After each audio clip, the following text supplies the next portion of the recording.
4장 4절부터 7절까지 말씀입니다.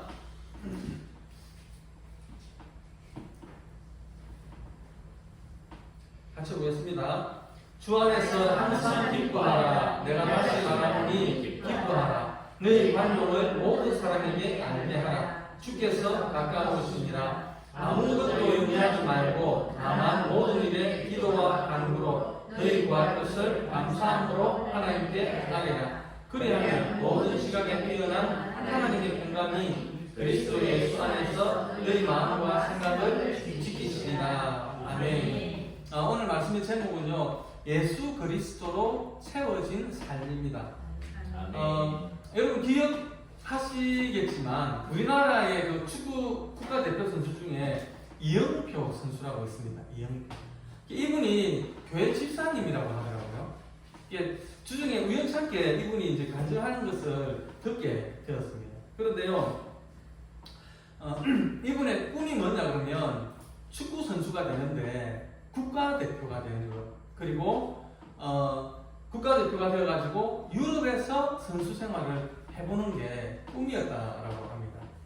그리고 운동을 할 때 그 당시에는 힘이 들죠. 그래서 이 힘든 시기, 이 고통만 잘 견뎌내고 자기가 원하는 그 꿈을 이루고 나면은 정말 행복한 삶을 살 수 있을 것이다, 그렇게 생각을 했다라는 것입니다. 그리고 세월이 흘러가지고 꿈을 다 이루었습니다. 이제 꿈을 다 이루었기 때문에 이제 행복해야 되지 않습니까? 그런데 그렇지 않더라는 것이죠. 잠깐 만족감이 있었다고 합니다. 국가대표가 됐을 때도 잠깐 만족감이 있었고, 그리고 유럽으로 선수 생활을 하러 떠날 때에도 잠시 만족감이 있었는데 그것이 지속적인 행복감은 주지를 못하더라는 것입니다. 그래서 자기가 깨달은 게 뭐냐 그러면, 행복이라고 하는 거는 내가 뭔가를 쟁취한다고 해서, 내 꿈을 이룬다고 해서, 내가 뭔가 갖고 싶어 하는 것, 이루고 싶어 하는 것을 이루었다고 해서 행복이 이루어지는 것이 아니구나 하는 것을 본인이 느꼈다라고 합니다. 여러분이 보실 때는 어떨는지 모르겠지만 저는 지금 참 행복하거든요.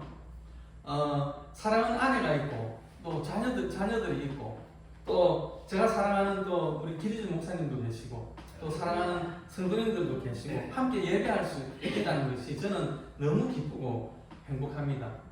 여러분들은 어떻습니까?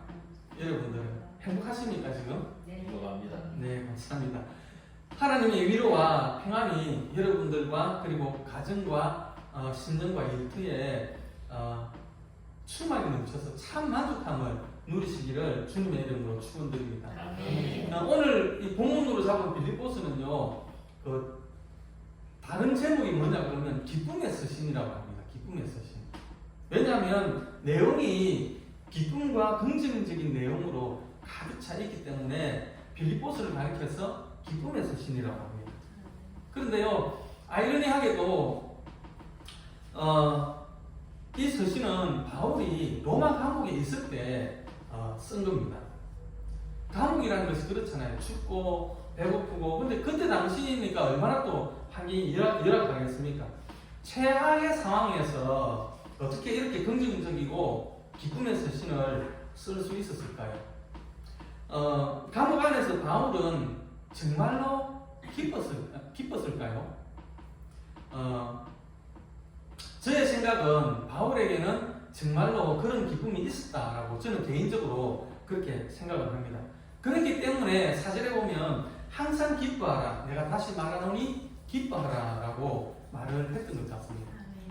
살전 데살로니가전서 5장 16절부터 보면은요, 또 이런 말씀 있잖아요. 항상 기뻐하라, 쉬지 말고 기도하라, 범사에 감사하라, 이런 말씀들을 하셨지 않습니까? 이런 말씀들을 보면 사도 바울은 정말로 주님 안에서 평안을 누리고 기뻐한 삶을 살았던 것 같습니다. 정말로 자기가 기쁘고 행복하기 때문에 이런 말씀을 할 수 있었겠죠. 그래서 저는 사도 바울이야말로 정말 이 세상에서 가장 행복한 삶을 살다간 사람이다, 그렇게 생각을 하고 있습니다. 그런데요, 세상적인 눈으로 보면은 사도 바울의 삶은 절대로 행복할 것 같지가 않습니다. 오히려 불쌍해 보입니다. 불행해 보입니다. 여러분 고린도 교회와 그 사도 바울의 관계를 한번 보시겠습니다. 고린도 교회는 사도 바울이 18 동안이나 전도를 해가지고 2차 선교 여행 때, 전도 여행 때 18개월이나 그렇게 고생을 해가지고 세운 교회가 바로 고린도 교회입니다. 여러 문제가 있었죠. 그런데 사도 바울을 가장 가슴 아프게 했던 건 뭐냐 그러면 고린도 교회 그 교회 성도들이 사도 바울의 사도권을 인정하지 않았다는 것입니다. 당신에게는 사도권이 없다라고 이야기를 했습니다. 왜 그랬느냐? 두 가지 이유를 드는데요. 하나는 뭐냐 그러면 사도라고 하면은 아포스톨로스라고 하면은 주님의 직계 제자이거나 부활을 친히 목격한 사람이어야 하는데 당신은 직계 제자도 아니고 그리고 예수님이 살아 생전에 뵌 적도 없지 않느냐 그겁니다. 틀린 말은 아니죠.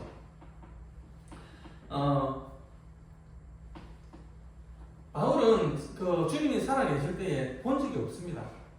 그러다가 주님이 부활 승천하시고 이제 그 다메섹으로 예수 믿는 사람들을 잡아가기 위해서 가다가 다메섹 도상에서 강렬한 빛 가운데서 말씀하시는 주님을 만나게 되죠. 그래서 핍박자에서 전도자로 변하게 되는 것입니다. 사도행전 22장 7절 8절 말씀인데요. 같이 한번 보겠습니다. 내가 땅에 엎드러져 들으니 소리에서 이르되 사울아 사울아 네가 왜 나를 박해하느냐 하시거늘 내가 대답하되 주님 누구시니까 하니 이르시기를 나는 네가 박해하는 나사렛 예수라 하시더라. 바울은 이때 주님을 만났습니다. 그리고 주님은 바울에게 사도의 사명을 주셨습니다. 사도행전 9장 15절도 한번 보겠습니다. 주께서 이르시되 가라 이 사람은 내 이름을 이방인과 임금들과 이스라엘 자손들에게 전하기 위하여 택한 나의 그릇이라. 이 말씀을 하게 된 건 뭐냐면 그 아나니아에게 주님이 나타나셔가지고 네가 가가지고 지금 그 사울이 앞을 못 보고 있으니까 네가 가가지고 안수를 해서 앞을 좀 보게 해라 이렇게 하니까 이 아나니아가 안 됩니다. 그 사울은 지금 예수 믿는 사람들을 잡아 죽이려고 하는데 못 갑니다. 그 사람은 개종했다 그래도 아마 가짜로 거짓으로 아마 했을 겁니다. 라고 이야기를 했을 때 주님이 친히 이제 해명하는 말씀이시죠.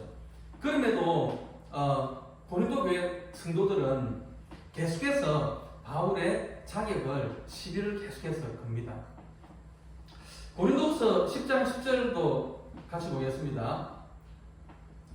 그들의 말이 그의 편지들은 무게가 있고 힘이 있으나 그가 몸으로 대할 때는 약하고 그 말도 수용하지 않다 하니 지금 바울의 외모와 언어에도 이 사도로서의 카리스마가 느껴지지 않는다라는 것입니다.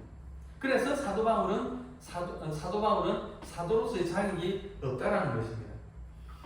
2, 3세기경에 그 나온 외경입니다. 외경 중에 바울과 테클라의 행전이라는 그 책이 있거든요. 이 테클라라는 인물은 성경에는 안 나오는 인물입니다. 이 사람은 바울의 설교를 듣고 이제 회심한 다음에 복음을 믿고 순순되게 이 사도 바울을 따라다녔던 여인입니다. 이 바울과 테클라의 행전에 보면은 바울의 외모에 대해서 묘사를 한 부분들이 나오는데요. 이렇게 묘사가 되어져 있습니다. 바울은 땅딸막하고 대머리며 다리가 양쪽으로 벌어졌고 발이 안으로 틀어졌으며 약간의 매부리코에 미간의 눈썹은 짙어서 강한 인상을 주나 얼굴은 언제나 사랑과 은총으로 가득했다라고 되어져 있습니다. 또 바울 행전이라는 또 외경도 있는데 한 2세기 말경에 쓰여진 것으로 추정이 되는데 여기에도 보면 사도 바울의 그 외모에 대해서 적어놓은 게 있습니다. 이렇게 써놨는데요. 바울은 키가 작고 대머리며 안창 다리에 매부리코나 인상은 몹시 온화하였다 이렇게 쓰여져 있습니다. 한마디로 사도 바울은 못생겼던 것 같습니다. 또 고린도 교인들은 바울의 말도 신통치 않다 이렇게 말을 하고 있는데요. 놀랍게도 사도 바울이 본인이 그것을 인정을 합니다. 고린도후서 11장 6절에 보면 이런 말씀이 있죠. 내가 비록 말에는 부족하나 지식에는 그렇지 아니하니. 자기가 인정을 했어요. 내가 비록 말에는 부족하나. 그러나 이것은 사도 바울이 실제로 발견이 못되고 언문을 했다는 뜻도 될 수 있겠지만 캐지만이라고 하는 신학자가 있거든요. 이 사람은 그런 뜻이라기보다는 바울이 그 활동했던 그 헬레니즘 시대에 그 지역에서는 이상한 말을 하는 사람들이 많았대요. 그러니까 달변가들이. 그러니까 좀 신비적인 이런 뉘앙스를 풍기는 웅변가들이 많았다고 하는 겁니다. 그런데 사도 바울은 거기에 비해서 그런 것들을 사용하지 않았기 때문에 그래서 그렇게 보였지 않았는가 그렇게 생각을 합니다. 바울과 고린도 교회와의 관계는 참 고약했습니다. 자신이 개척한 그 교회 교인들이 자신을 회방을 하고 있습니다. 그럼에도 그 고린도에서 쓴 데살로니가 전서에서 항상 데살로니가 전서에 보면 항상 기뻐하라, 범사에 감사하라고 했습니다. 그런 혹독한 환경 속에서도 바울은 늘 기뻐하며 지냈고 진심으로 하나님께 감사하는 나날들을 보냈습니다. 어떻게 그런 여건에서 하나님께 감사하고 기뻐하는 삶을 살 수 있었겠습니까? 사도 바울은 고린도 교회와의 관계도 좋지 않았지만 바울은 또 자기 몸에 가시가 있었죠. 그 가시가 사도 바울을 또 혹독하게 괴롭혔습니다. 얼마나 심각하게 괴롭혔냐 그러면 고린도후서 12장 7절에 보니까 그것을 어떻게 표현을 했냐면 사단의 가시다 이렇게 표현을 했습니다. 그 말은 사단의 저주라는 뜻입니다. 그만큼 사도 바울에게는 그것이 아픈 가시였습니다. 고린도 교회는 사도 바울을 대적하고 그의 약점을 잡고 아픈 곳을 찔렀지만 모두가 또 그런 것은 아니었습니다. 갈라디아 교회 같은 경우에는 사도 바울의 그 약한 부분을 감싸주기도 했습니다. 정확하게 사도 바울이 무슨 병이었는지는 몰랐죠. 하지만 그 약한 부분을 덮어주고 하나님의 천사와 같이 또는 그리스도 예수와 같이 영접했다라고 성경은 기록을 하고 있는데요. 갈라디아서 4장 14절 말씀입니다. 같이 보겠습니다. 너희를 시험하는 것이 내 육체에 있으되 이것을 너희가 업신여기지도 아니하며 버리지도 아니하고 오직 나를 하나님의 천사와 같이 또는 그리스도 예수와 같이 영접하였도다. 그래서 사도 바울은 자신의 병을 고쳐달라고 간절히 기도합니다. 하지만 하나님은 네가 받은 은혜가 족하다라고 고쳐주시지 않으시죠. 오늘 본문이 되는 빌립보서는 유난히 기쁨을 강조합니다.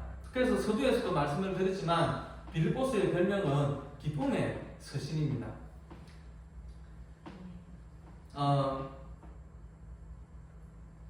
이 기쁨의 서신이라고 해서 사도 바울이 가장 기쁠 때 이 말씀을 쓰셨을까요? 아닙니다. 아까도 말씀을 드렸지만 에베소서 그리고 골로새서 빌레몬서와 같이 최악의 상태였던 로마 감옥에서 쓰여졌던 것입니다.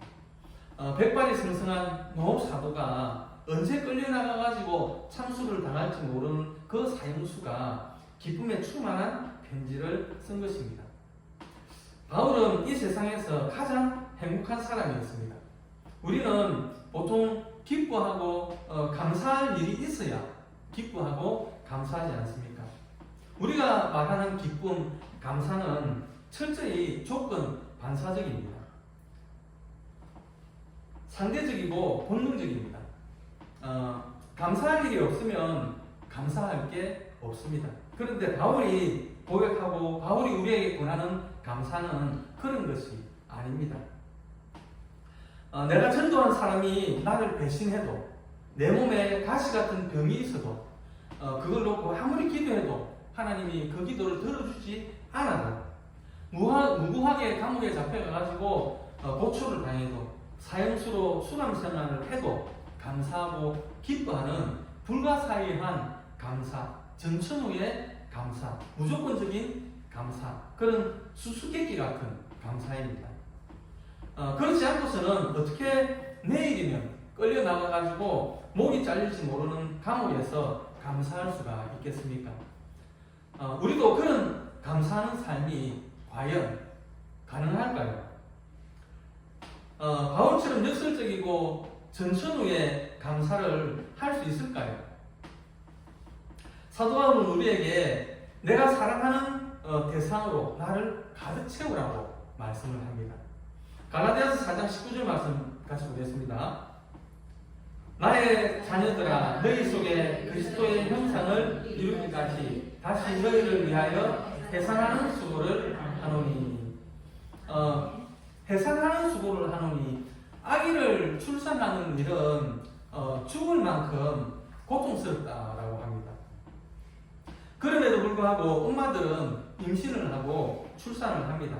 왜 그럴까요? 고통스러운데. 사랑하는 아기로 가득 차 있기 때문에 그렇습니다. 아기의 존재가 엄마를 가득 채우고 있기 때문입니다. 그래서 죽도록 고통스럽지만 행복한 것입니다. 바울 자신의 기쁨과 행복은 바로 그런 것입니다. 자식을 키운다는 것은 참 어려운 일이죠. 우리가 그때만 해도 그렇게까지는 안 했던 것 같은데 그냥 이렇게 방목이었지 않습니까? 그냥 막 풀어놓으면 자기들끼리 놀고 그렇게 했었는데 요즘은 굉장히 디테일하죠. 요즘은 많이 까다롭고 힘들죠. 요즘 부모들은 온갖 고생을 다 합니다. 그럼에도 자녀를 보면 엄마는, 아버지는 늘 기뻐하고 행복합니다. 사랑하는 자녀가 엄마를, 아버지를 가득 채우고 있기 때문입니다. 그래서 자식을 위한 그 어떤 희생도 감수할 수 있는 것입니다. 시골에서 농사짓는 부모님이 연세도 많으시고 병도 가지고 계시고 그래서 자식들은 보기만 하면 농사짓지 말라고 편안하게 좀 계시라고 그렇게 노래를 부르잖아요. 그런데 그 말을 안 듣잖아요. 악착같이 농사를 지어가지고 그 수확들을 도시에 있는 자녀들에게 보내지 않습니까? 왜 그렇게 하십니까? 그 부모님의 가슴에 자식들로 가득 차 있기 때문에 그렇습니다. 만약에 억지로 그 부모님에게 그 일을 못하게 하면 어쩌면은 알아 누울지도 모릅니다. 돌아가실지도 모릅니다. 왜 그렇습니까? 그 노동과 그 농사를 통해서 그분은 기쁨을 누리고 또 행복을 맛보고 있기 때문입니다.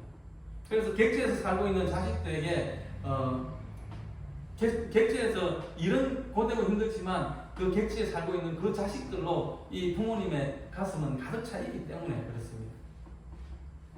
바울이 말하는 기쁨과 행복은 바로 이런 것입니다. 서로 사랑하면 아무리 힘들고 고통스러워도 행복해하면서 모든 상황들을 극복해갈 수 있는 것입니다. 서로의 존재가 서로의 가슴을 가득 채우고 있기 때문에 가능한 것입니다. 여러분 어떤 여건, 조건, 환경에서도 항상 기뻐하고 감사하며 행복하게 살 수 있는 것입니다. 여러분의 존재에 주님으로 가득 채우시기를 바랍니다. 성령으로 충만하시기를 바랍니다. 그러면 삶이 기뻐집니다. 감사가 나오고요, 행복해집니다. 바울이 말하는 기쁨은 적어도 그런 것입니다. 늘 성령으로 충만해 있었기 때문에 주님의 존재로 자신을 가득 채우고 살았기 때문에 바울은 모든 게 다 감사했습니다. 어떤 조건에서도 행복했습니다.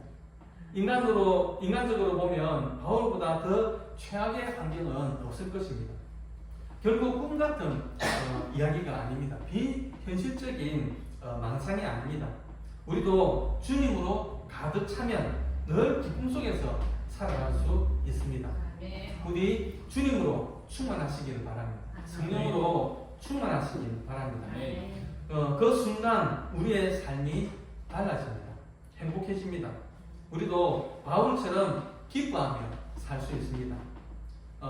여러분과 여러분과 여러분의 가정과 그리고 일터에 바울이 권하는 그 감사가 충만하기를 주님의